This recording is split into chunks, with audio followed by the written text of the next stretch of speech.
Hello friends, कैसे हैं आप सभी। उम्मीद करता हूं आप सभी स्वस्थ और सुरक्षित होंगे अपने अपने घरों में।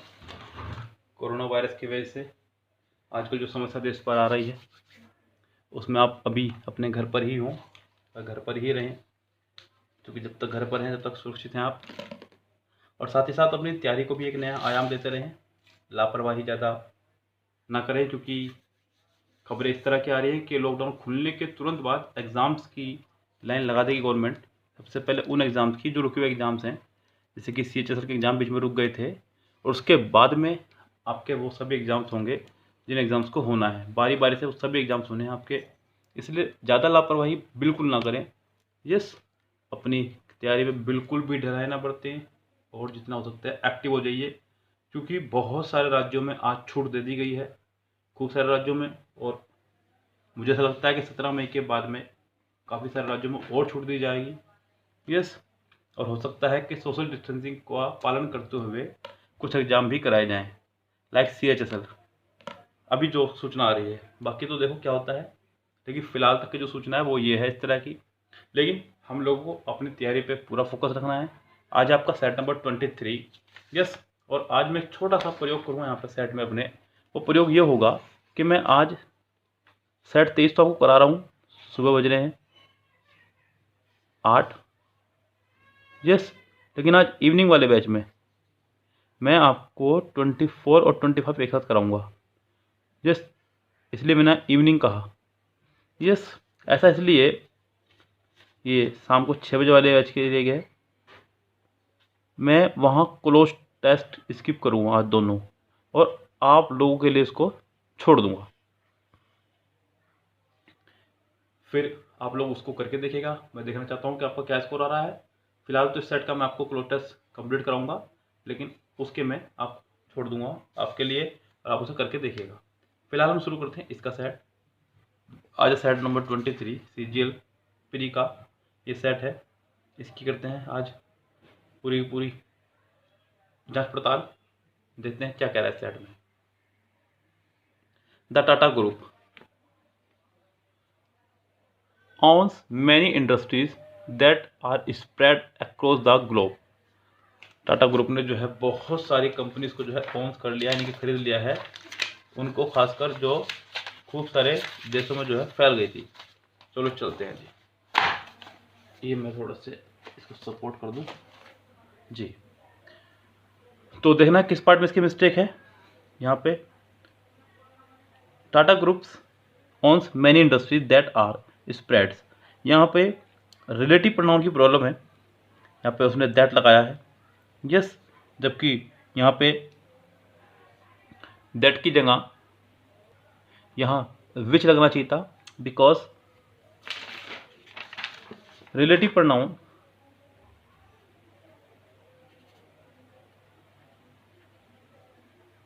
अपने पिछले वाले नाउन के अकॉर्डिंग लगता है। पीछे जो नाउन होता है उसके अकॉर्डिंग रिलेटिव प्रोनाउन होता है, और उसके अकॉर्डिंग आती है वो पिछले वाले नाउन के अनुसार।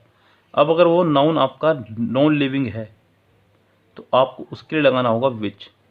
अगर ये व्यक्तिवाचक होता तो आपको हु या हुम में से कोई एक लगाना होता। फिलहाल ये नॉन लिविंग है, जहाँ पर दैट की जगह आपका आएगा विच। सबसे पहली बात। दूसरी बात, यहाँ कोमा भी नहीं आएगा। यस, कोमा भी यहाँ नहीं आएगा। दोनों में से कोई एक आता है, तो यहाँ पे विच लगाएंगे, इसके बी पार्ट में मिस्टेक हो जाएगी। She has not been to the restaurant much late. She has not been to the restaurant much late. अगर मैं सेंटेंस की बात करूँ तो यहाँ पे बीन के बाद में ऑब्जेक्ट आया ही नहीं है, टू आ गया है। याद करें जरा मेरे उस रूल को, मैंने कहा था यदि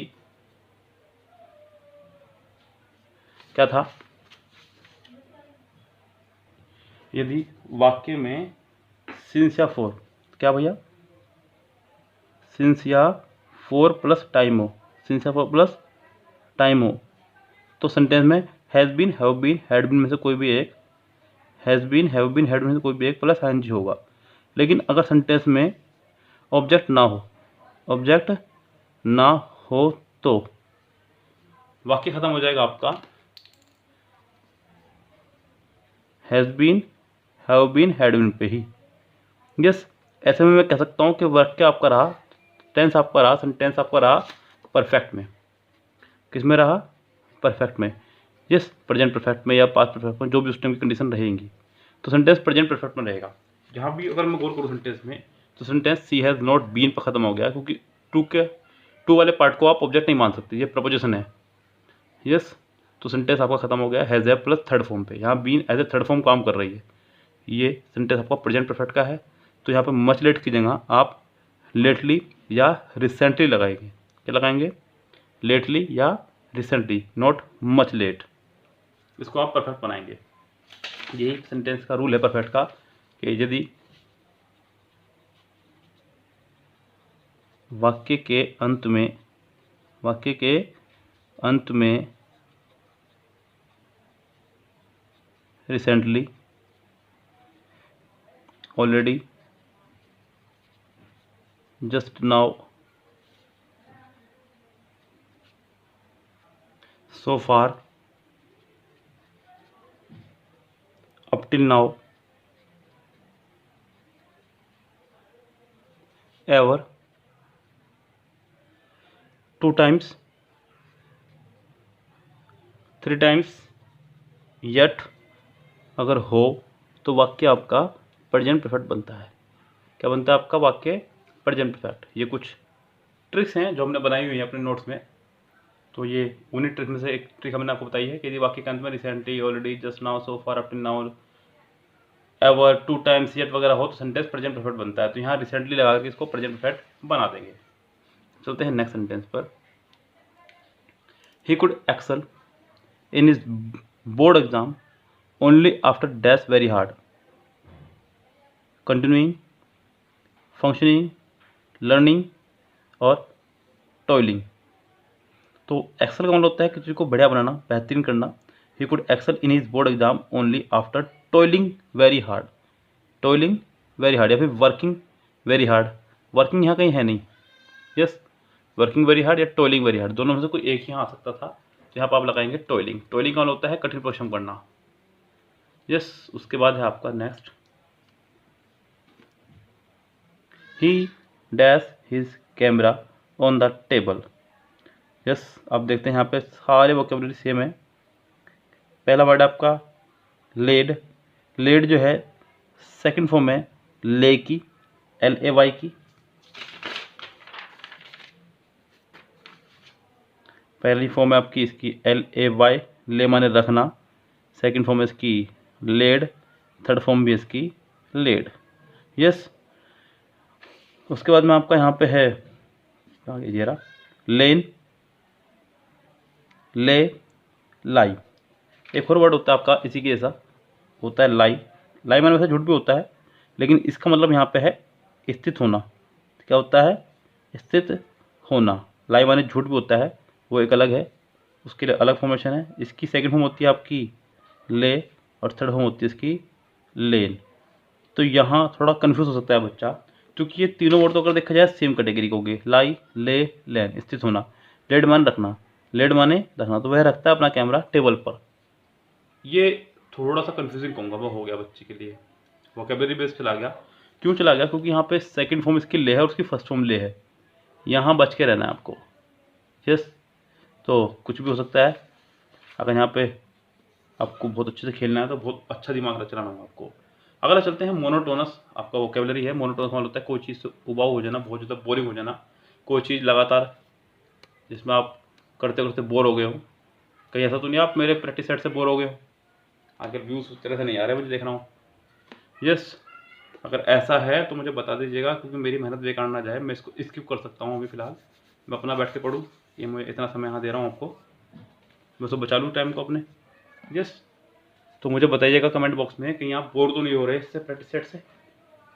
मोनोटोनस का मतलब होता है उबाऊ, बोर हो जाना।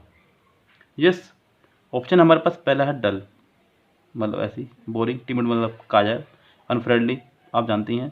लस्टी, कामुक भावना रखने वाला, लस्ट से बनाया लस्टी, जिसके अंदर काम वासना भरी हुई हो, तो डल हो जाएगा। अगला है एल्यूजिव। एल्यूजिव का मतलब होता है भ्रामक, किसी को भ्रमित करना। यस, ऑप्शन आपके बैफलिंग। बैफलिंग का मतलब भी होता है भ्रामक। एंटाइजिंग का मतलब होता है आकर्षक। डायरेक्टिंग का आपको पता ही है। सूथिंग राहत देने वाला, तो इसका आंसर हो जाएगा बैफलिंग। ये आपके सिनोनिम्स थे। चलते हैं एंटोनिम्स पर। पहला वर्ड है कोलोसल। कोलोसल का मतलब होता है बहुत विशाल, बहुत बड़ा। अगला ऑप्शन चलते हैं इपिक। इपिक का मतलब होता है बहुत विशाल, बहुत बड़ा। उससे अगला वर्ड है रस्ट। रस्ट का मतलब होता है जंग लग जाना किसी चीज़ पर। टीनी की स्पेलिंग यहाँ गलत है, मुझे ऐसा लग रहा है, क्योंकि ये तो कोई वर्ड का मीनिंग नहीं हो पाएगा यहाँ पे। टिनिंग जोन सा वो कहना चाह रहा है, वो स्पेलिंग उसकी TINY होती है, टाइनी। टाइनी का मतलब होता है बहुत छोटा, स्मॉल। जब इसका आंसर निकल पाएगा, वरना ये भी बड़ा है, ये भी बड़ा, ये जंग लगना हो गया। वास्ट माने भी बड़ा होता है, ह्यूज, और इपिक माने भी बड़ा हो गया, और जो ऑप्शन है वो भी बड़ा हो गया। तो मेरी राय में यहाँ पे TINY होना चाहिए था। यहाँ ये प्रिंटिंग मिस्टेक मैं मानता हूँ इसको, क्योंकि इस तरह का तो कोई वर्ड मैंने नहीं देखा। यस, बाकी आप लोग देख लेना, और हो सकता है तो ये भी हो। यस, अगर है ऐसा वर्ड तो फिर इसका आंसर यही है। वैसे भी आंसर यही होना चाहिए, TINY से भी। टीनी का मतलब बहुत छोटा। चलो चलते हैं नेक्स्ट पर। नेक्स्ट है आपका ऑप्रोब्रियम। ऑप्रोब्रियम का मतलब होता है अपमान करना किसी का, निंदा करना किसी की। पहला ऑप्शन है एडुलेशन। एडुलेशन प्रशंसा करना। उससे अगला वर्ड है आपका इग्नोमिनी। इग्नोमिनी का मतलब होता है निंदा करना। मिस्टिकल रहस्यपूर्ण। और प्रिक्लूड का मतलब होता है किसी का ऐसा काम, कोई चीज़ जो किसी पे ना हो पाए, संभव ही ना हो पाए किसी पे, नामुमकिन कर देना। तो इसका आंसर हो जाएगा आपका एडुलेशन, प्रशंसा करना। अगले ऑप्शन है आपके इडियम्स। ऑल एगोग चौंक जाना, आश्चर्यचकित रह जाना, अवॉइड बचना। तो यहाँ पे इसका आंसर हो जाएगा सिर्फ और सिर्फ अमेज्ड, क्योंकि कंटेंटमेंट का होता है संतुष्टि, और अनसिस्टमेटिकली तो होने से रहा। माफ़ी चाहूँगा, आपको ऑप्शन भी नहीं दिखा पाया और सवाल भी नहीं दिखा पाया, मैं नीचे ध्यान रखा, मेरा कैमरे में ध्यान नहीं था। ये था ऑल अगो। यस, चौंक जाना, अमेज हो जाना। Not two means matter. Not two means matter. Not two means matter का मतलब होता है बिना किसी का ध्यान रखे, बिल्कुल साफ साफ बोलना जो भी उसको बोल रहा हो। टू बी एट ईज, आरामदायक स्थिति में होना। नॉट टू कन्फ्यूज अदर, दूसरों को कन्फ्यूज ना करना। Not to interfere in other affairs, दूसरों के मामलों में इंटरफेयर ना करने वाला। टू स्पीक आउट पोलाइटली, अरे विनम्रता से बोलना। तो यहाँ पे मतलब बोलना चाह रहा है कि बिना डरे बोलना, बिना किसी का ध्यान रख के बोलना, यानी कि फ्रैंकली बोल देना। इसका मतलब ये होना चाहिए था not to speak out politely. अगर फ्रैंकली यहाँ होता तो मेरी राय में ज़्यादा बेस्ट होता। तो फिलहाल मुझे तो यहाँ डाउट है इसके आंसर पर, बाकी पीछे देखना पड़ेगा 10 नंबर का आंसर क्या हुआ। तो यहाँ पे फिलहाल मेरे लिए डाउट है, आंसर इसका कोई मैं नहीं लगाऊंगा। क्वेश्चन नंबर 11 क्या कह रहा है उसको देखिएगा। The doctor has advise him to take proper diet. Doctor ने एडवाइस दी है कि उसको प्रॉपर डाइट ले। यहाँ एक छोटी सी बात मैं आपको सिखा दूँ आज, ज़रा ध्यान से देख लीजिएगा आप लोग। ये कुछ वर्डों का मेरे पास कलेक्शन है, जैसे कि पहला वर्ड है आपका एडवाइस, दूसरा वर्ड है प्रैक्टिस, तीसरा वर्ड है डिवाइस, और लास्ट वर्ड है इफेक्ट। ये सभी नाउन है। क्या है? ये सभी नाउन। इनका वर्ब होता है सबका, एडवाइस का एडवाइस, प्रैक्टिस का प्रैक्टिस, डिवाइस और अफेक्ट। ये सभी वर्ब है। ये सभी क्या है? आपकी वर्ब। तो ध्यान दीजिएगा इन पे, क्या अंतर है इनमें, नाउन और वर्ब। नाउन भी कैसी है? ये एब्स्ट्रैक्ट नाउन। कैसी? Abstract noun. इनमें कभी भी एस या ES नहीं लगेगा, इनकी सेकंड फॉर्म नहीं बनेगी, इनकी NG फॉर्म नहीं बनेगी, इनमें थर्ड फॉर्म नहीं लगेगी, इनसे पहले टू नहीं लगेगा, इनसे पहले A या N नहीं लगेगा। इनके साथ में सभी चीज़ें संभव हैं। इनके साथ में ये वर्ब है, इनके साथ में एस या ES लग सकता है, इनकी सेकंड फॉर्म बन सकती है, इनकी थर्ड फॉर्म बन सकती है, इनकी NG फॉर्म बन सकती है, इनसे पहले टू लग सकता है, बस इनसे पहले ए या एन नहीं लग सकता, बिकॉज ए या एन नाउन से पहले आता है, हालांकि वो नाउन है लेकिन वो एब्स्ट्रैक्ट नाउन है, तो इनसे पहले ये नहीं लगेगा, बाकी सब कुछ इनसे पहले होगा। अब अगर इस सेंटेंस को मुझे ठीक करना है तो इस सेंटेंस को ठीक करने के लिए ज़रूरी होगा, तो यहाँ से सी वाला हटाएंगे आप और एस वाला लगाएंगे, और हैज़ के साथ आती है हमेशा थर्ड फॉर्म, तो हैज़ एडवाइज्ड, इसका आंसर हो जाएगा आपका ए। अगर एग्जाम में कभी भी आपको दिखे कि इन वर्डों के साथ में उसने एस या E S, E D, I N G, third form वगैरह लगाया है, तो आप समझना कि गलती इसी पार्ट में है और गलती किसी पार्ट में नहीं है। Being a pleasant evening we went out for a long drive on a highway, यानी कि खुशनुमा मौसम होने की वजह से हम लोग जो है अपने घर से बाहर निकल लिए हाईवे पे। यहाँ मैंने एक बार पहले भी आपको अपने रूल्स में बताया था, हैविंग का जब मैं आपको रूल पढ़ा था टाइम एंड टेंस नाम के चैप्टर में, टाइम एंड टेंस का मैंने एक वीडियो डाला है, उसको आप देख लीजिएगा, उसका पार्ट 2 देख लीजिएगा, टाइम एंड टेंस का पार्ट 2 जरूर देखिएगा, उसके अंदर जिक्र है इसका।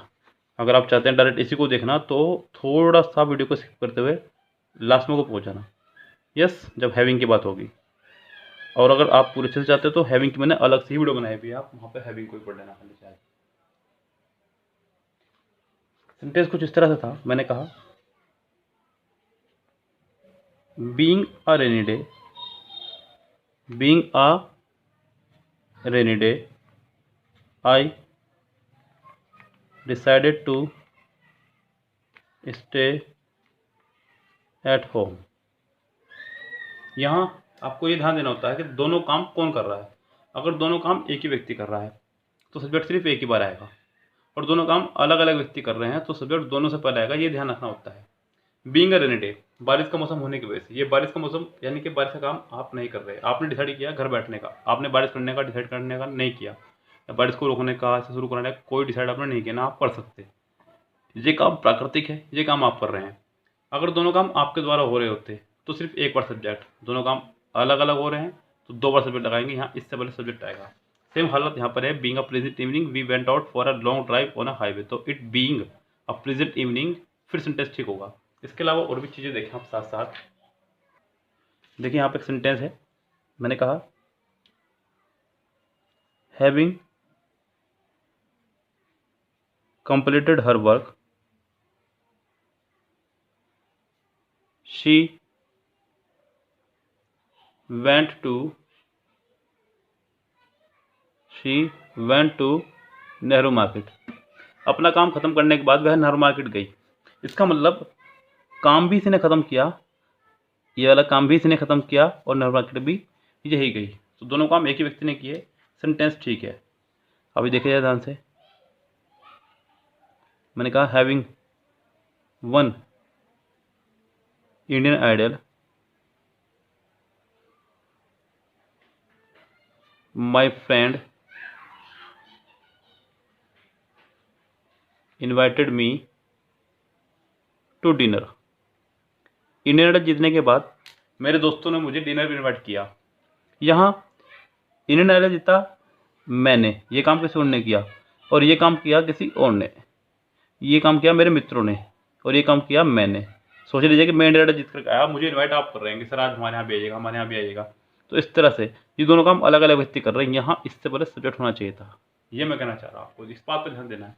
अगर दोनों काम अलग अलग व्यक्ति कर रहे हो तो आपको सब्जेक्ट की आवश्यकता होती है, दोनों काम एक ही व्यक्ति कर रहे हो तो सब्जेक्ट की आवश्यकता एक ही बार होती है सिर्फ। चलते हैं आपके नेक्स्ट पड़ाव पर, वो क्या है उसे देख लेते हैं।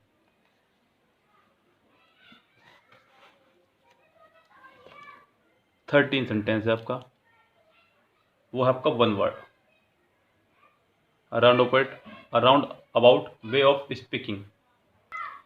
Around about way of speaking यानी कि किसी बात को घुमा फिरा कर कहने वाला व्यक्ति। पहला ऑप्शन यहाँ पे सेंटीपेड, सेंटी का मतलब होता है 100, पैड मतलब पैर। अगर अंग्रेजी में PED का इस्तेमाल कभी भी किसी के लिए हो रहा है तो समझना आप पैरों की हो रही है।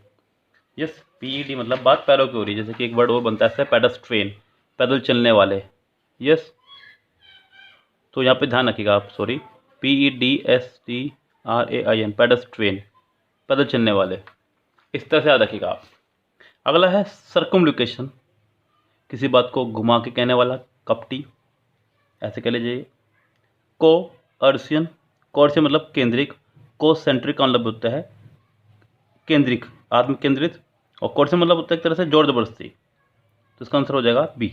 एन ओल्ड अनमेरिड वुमा, एक बूढ़ी लेकिन अविवाहित महिला। पहला वर्ड है मैसोकिस्ट, मैसोचिस्ट कह लीजिए, पीड़ा सुख भोगी। अगला है सेप्चुआ जिनेरियन, सेप्ट बोलते हैं 70 को, जिनेरियन मतलब पीड़ी, 70 साल की कोई महिला। स्नाइपर निशानची।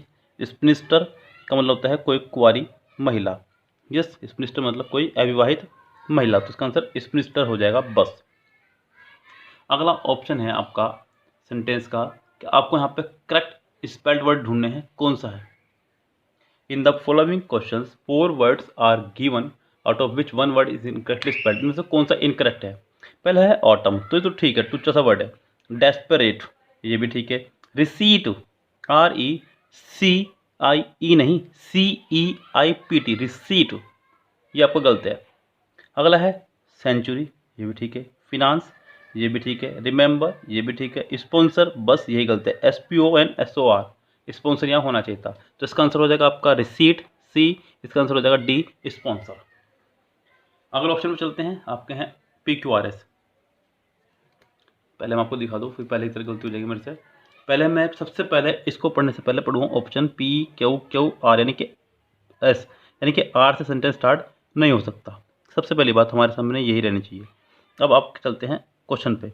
हाउएवर, जी नहीं, शुरू में ही कंजक्शन से आप सेंटेंस को स्टार्टिंग नहीं दे सकते, यानी कि पी रेस से बाहर हुआ, ये रेस से बाहर हुआ। अब बचता है क्यों या फिर एस। इट यानी कि it gives us all things which we need to live our life on the planet, क्या इसका कोई जिक्र नहीं हुआ है। An environment includes all the natural resources which surrounded us to help in number of ways. सेंटेंस की शुरुआत एस से होगी, उसके बाद आप बताएंगे कि एनवायरनमेंट ही है जो हमें प्रदान करता है, जिससे कि हम लोग अपने इस प्लेनेट पे सुख में जीवन बिता सकें। सेंटेंस स्टार्ट होगा एस से, एस ऑप्शन एक में ही है, यही इसका आंसर होगा, बाकी टेंशन लेने की आवश्यकता नहीं है। चलते हैं नेक्स्ट ऑप्शन पे 18 पर। 18 में ऑप्शन देखते हैं पहले PRR। आप क्यू और एस को नहीं देखेंगे, पी को देखेंगे सिर्फ, आर को देखेंगे सिर्फ। चलते हैं। The starting point can be experience of a minority within society generally, or even the experience of a group of people within a progressive social movement which does not live up to its progressive agenda in every respect। और उसके बाद में आप देखें are को सीधा। The starting point of social criticism can be very different and the different forms of socialism never has a monopoly on social criticism। Sentence starting point से start होगा, यस, यहाँ से, यानी कि क्योंकि बात हो रही है सोशल क्रिटिज्म की। The starting point can be experience of A minority with in society generally. पहले बात समाज की होगी, समाज के बाद माइनॉरिटी या फिर मेजोरिटी वालों की बात होगी। डायरेक्ट आप माइनॉरिटी या मेजोरिटी की बात नहीं करेंगे। सेंटेंस की स्टार्टिंग होगी आपके आर से। आर आपका बी में भी है और सी में भी है, इन दो में आपका आर है। अब देखना होगा कि कौन से वाला आर करेक्ट है। आर के बाद देखते हैं पी लगा करके, आर के बाद देखते हैं क्यों लगा करके। अगर मैं आर के बाद क्यों लगाता हूँ तो फिर विद इन आ जाएगा। Within post modernism a grand unifying, यहाँ पे अभी ऐसा कुछ जिक्र नहीं हुआ है जिसकी मैं जिक्र कर सकूँ, तो आर के बाद पी लगाऊंगा, क्योंकि पहले बताएंगे आप किसी समाज की बुराइयों को, उसके अंदर कोई किस किस को समाज में बुराइयाँ नजर आ रही हैं उसको लेकर के आप जाएंगे, यानी कि आर के बाद में पी, फिर क्यू, फिर एस, जो भी रहेगा, यानी कि इसका आंसर हो जाएगा आपका बी। सेकंड सम है आपका एक्टिव पैसिव पे आधारित।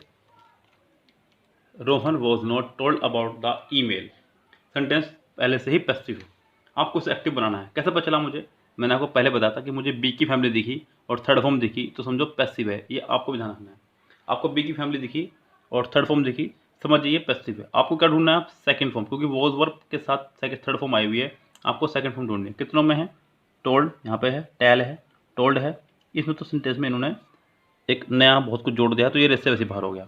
ये बाहर, ये रेस में शामिल है और ये रेस से बाहर। ये इसलिए बाहर होगा बिकॉज यहाँ पे was verb plus third form रखा, यानी कि सेंटेंस को पैसिव ही रखा, तो इसलिए इसका आंसर हो जाएगा सिर्फ ए। यस, तो ये रेस में शामिल रहा।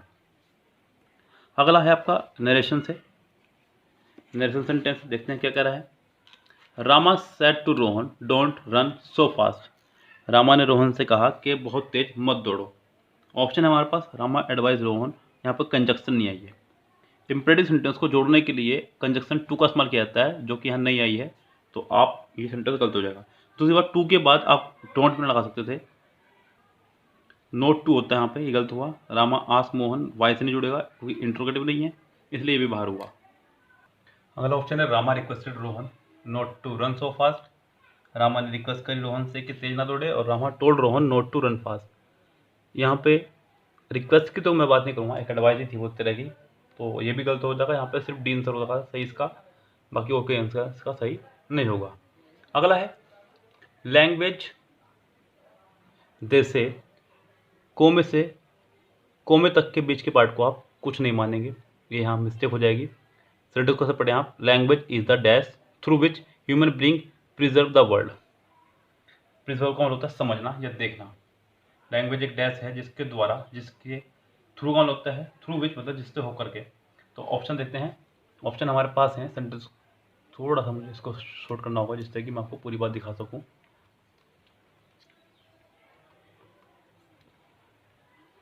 अब भी नहीं दिखा, अब देखिए,